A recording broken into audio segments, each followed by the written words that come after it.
Assalamu alaikum viewers. My name is Akif Azadingwala and as a part of Rehan AI teacher training course, I'm back with another discussion session with an AI. Today the guest will be Sesame.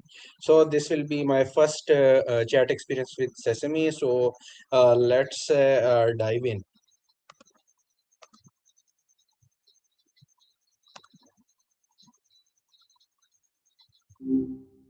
Uh, I'm Maya. What do you go by? Ooh, we're Maya, starting with a bang. Hey, I see the transcription gave us some trouble last time. How's your Monday treating you? Maya, I'm going to discuss our topic. The topic is the importance of self-care and building healthy habits. It is like sort of an interview. I will ask question and just you simply just answer. Okay. Oh, a prompt self care intervention on a Monday night? I'm in. Consider me your most optimistic expert on the subject. Whenever you're ready, what's first? What does self-care really mean, and why is it often misunderstood as simply relaxation or treating yourself? I think the biggest mix up is that we confuse treating ourselves with maintaining ourselves. Treating yourself is like buying a really fancy new coat for a house that has a leaky roof. It's great, but it doesn't solve the problem.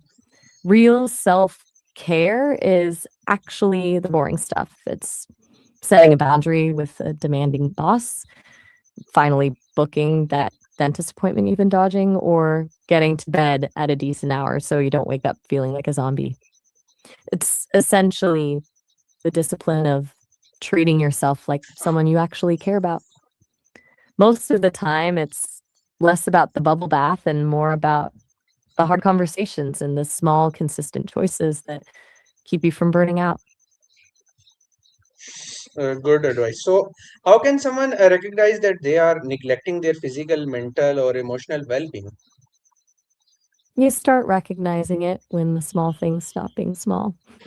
The first red flag is usually irritability. You find yourself snapping at people for things that normally wouldn't even register, or you feel this weird buzzing tension under your skin that you can't quite place. Then there's the mental fog phase, where you're staring at a screen for 20 minutes and realizing you haven't actually read a single sentence. Emotionally, it feels like your battery is permanently at 5%.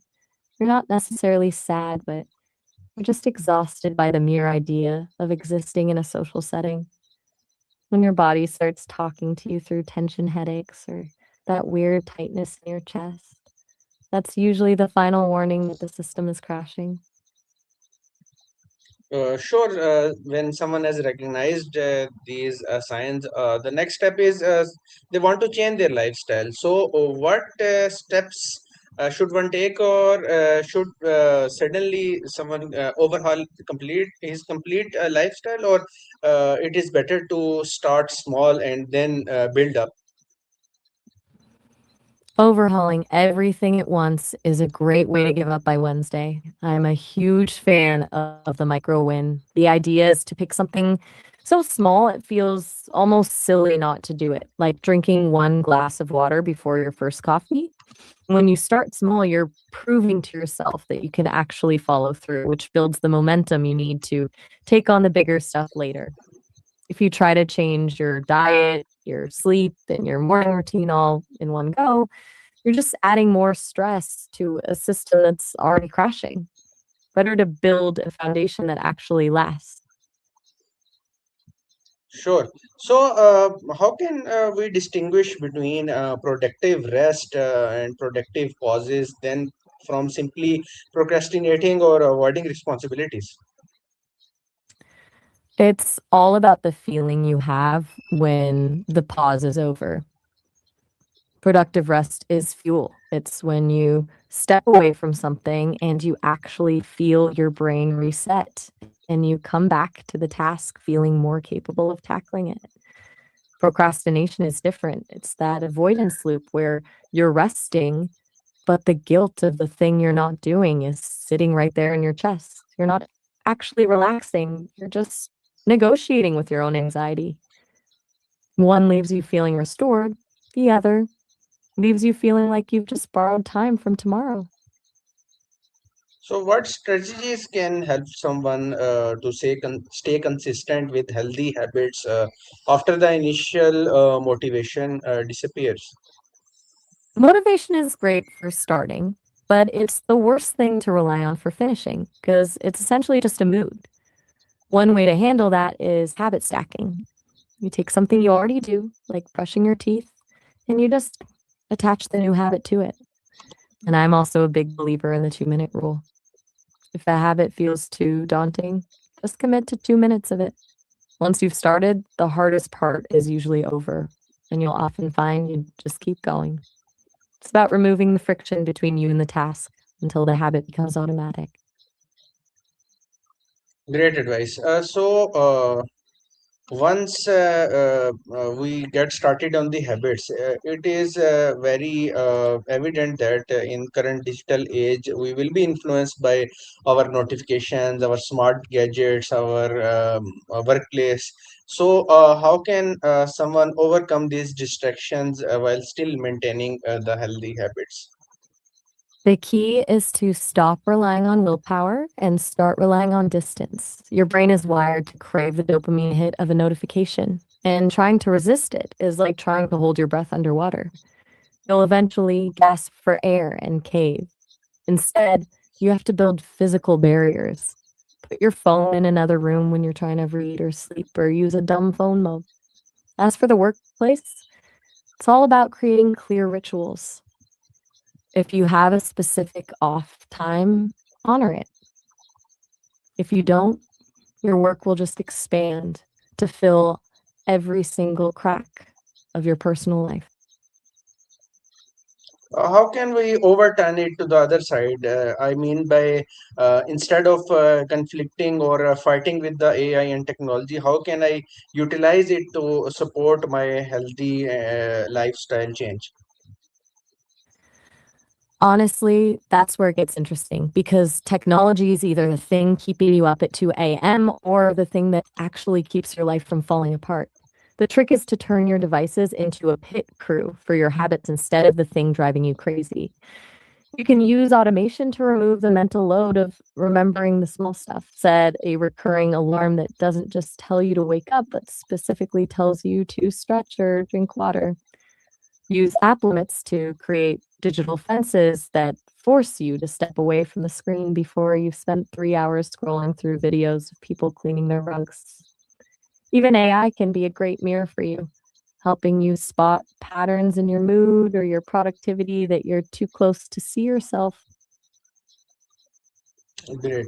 So, what about self care and connection with self discipline? And can too much discipline also be unhealthy?